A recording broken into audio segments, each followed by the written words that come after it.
minerals. While you're writing that, I have a quick question for you. I'm always confused how the labels always tell you what the 2 capsules per day, whatever, but how do you justify that when every single person is a different size, shape, weight, age, etc.?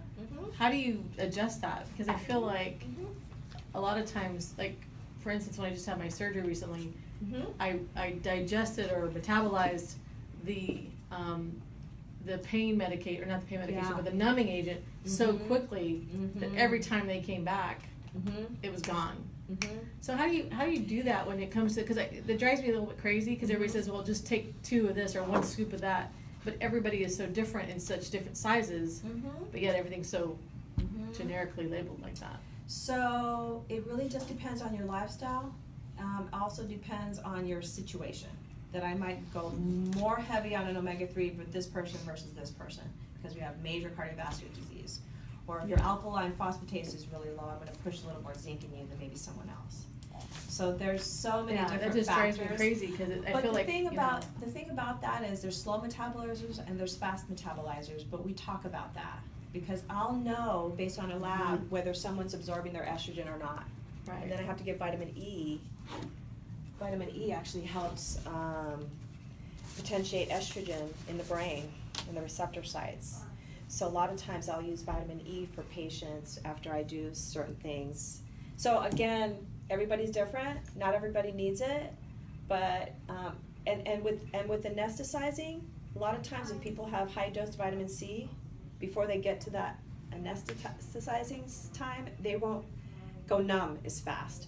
So I usually try to make people stay off of their vitamin C for a good week before they go in for any surgery. That's why they say get off all your vitamins and minerals before surgery, because vitamin C that day, like you go into dental office, you took your vitamin C, that you won't get numb. Too late, but yeah. Yeah.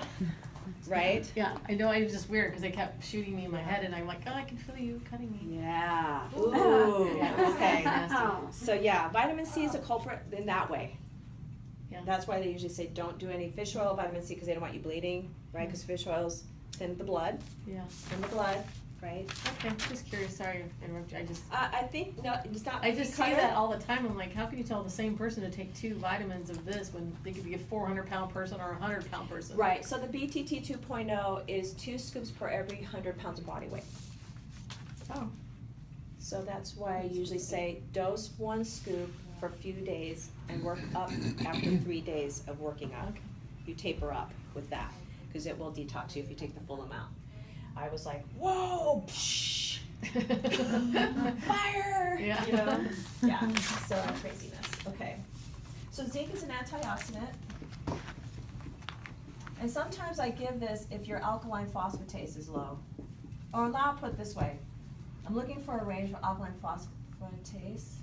I'm looking for a range with alkaline phosphatate, and that's a liver enzyme, and you should be in a good range. So sometimes if people are deficient, it's usually due to alcohol.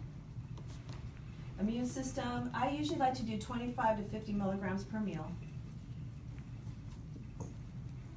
Not everybody needs zinc, but some people really do, and then people actually feel a lot better. It's connective tissue. If you have dandruff, zinc deficiency, with good essential fatty acids, given a couple months, your dandruff will go away. So you have to have good omega-3s and zinc, and that usually takes care of the dandruff. And prego, zinc deficiency causes Down syndrome in people over 40 if they have a baby. So you always want to make sure you have a good zinc load, when it comes to over 40s and having babies, so that you don't get Down syndrome. And there's other things like folate that helps with people who want to have babies, so you have a full, functional spine. Because sometimes it won't close all the way; it's able to open. Right. So folate, big time, really important. Which is your B vitamins. Iodine. Iodine is awesome because it helps our thyroid, immune function, fibroids.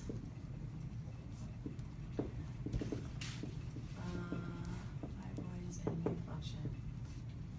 So when someone has fibroids and they have a low thyroid, I'm like going for the gusto, because women who have uterine fibroids, iodine, super, super good for fibrous tissue in general. So it just brings down the fibrin. And I like to do, this is a 12.5 milligram tablet, but I like to give a dose of half a tablet, which is 6.25 milligrams every day. Half a tablet actually helps the thyroid to convert T4, free T4 to free T3. And free T3 is our metabolism. So if your TSH looked good, and the norm is 0.4 to 5, say, 4.9, and you're at the higher end, or maybe like 3 point something, say, at TSH. I want it less than 2.5. I might actually give you a little iodine here to help convert if this is really low. Because the range here is like 2.3 to 4.5 or something like that. So if you're even at, say, less than 2.5, but this is really low, it's at 2.3, say, I'm going to give you some iodine and selenium to help with the conversion.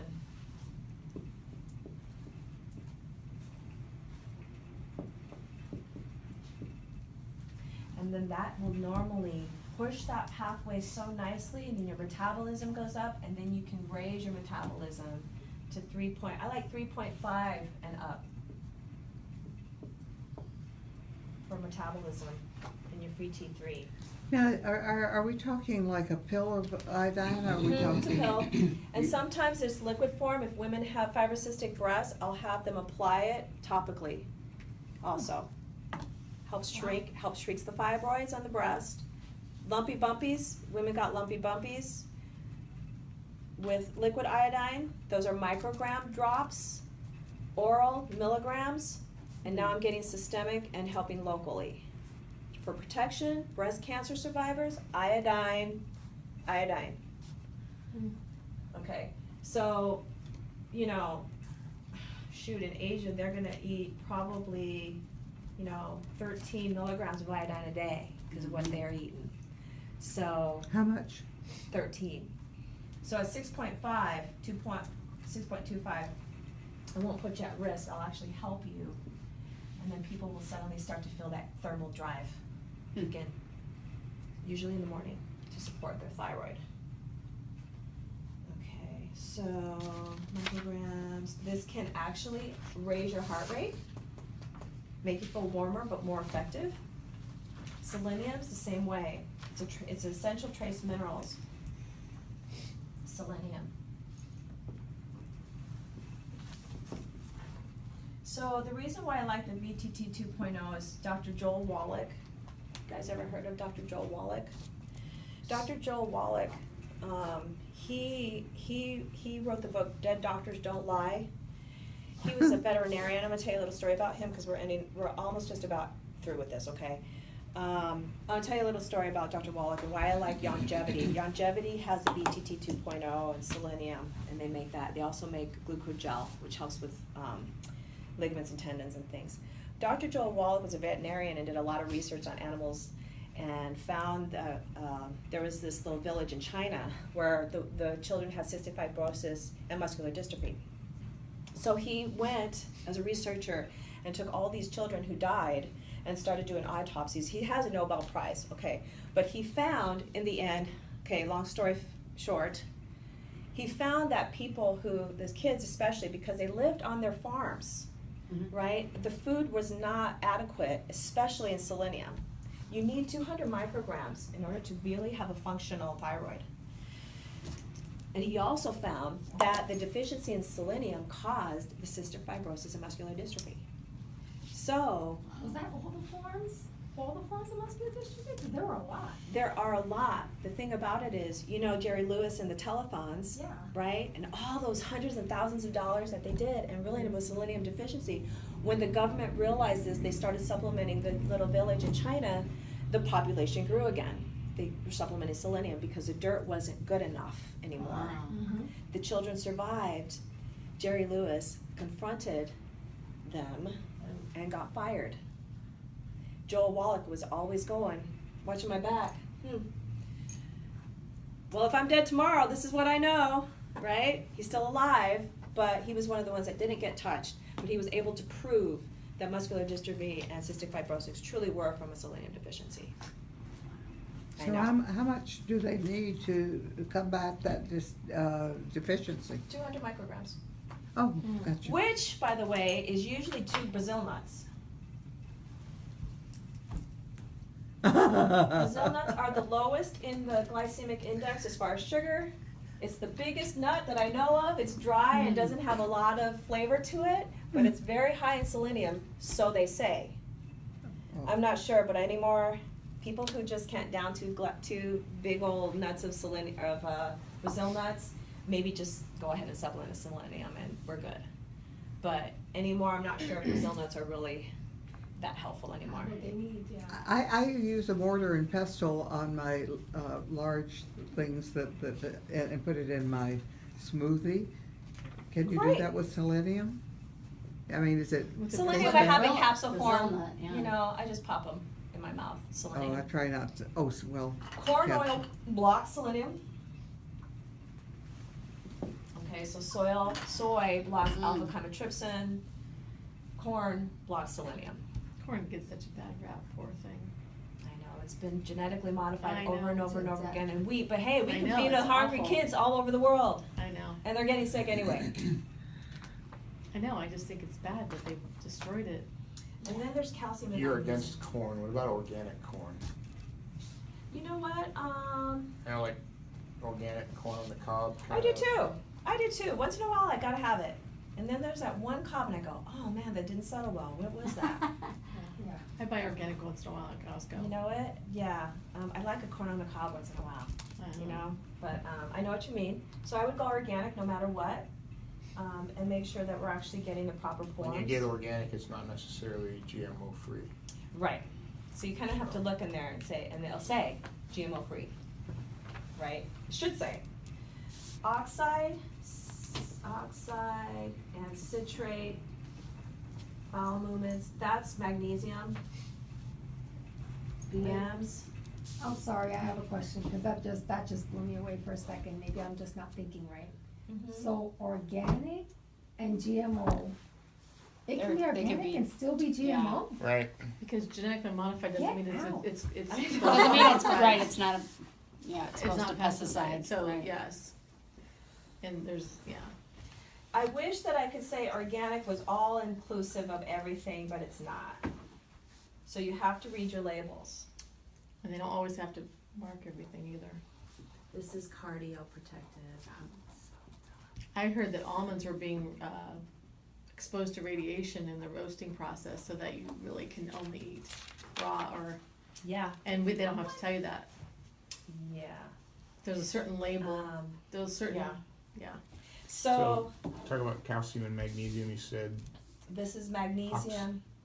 So oxide and citrate of the magnesium helps with BMs. Makes you wanna eat nothing. Glycinate form is cardioprotective. Malate, mitochondria. Restless leg, malate all day long. Do you like the calm? Yes, I do. That's what I take. And people like it a lot. Mm-hmm.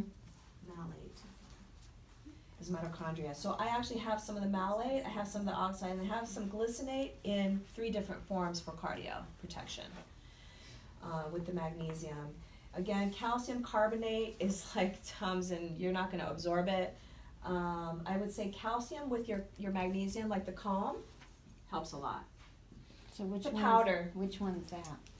The Calm, Right, I take that, but which one is it? The glycinate? I think it is the glycinate because it's very relaxing. Okay. Right? Magnesium, so Epsom salts, magnesium sulfate, which is a hot Epsom salt bath that you normally don't want to ingest magnesium sulfate, but it helps to calm the body down, the sulfate. There's so many forms of magnesium, but I stick with the few that I know that actually work really well. you do magnesium IVs and the right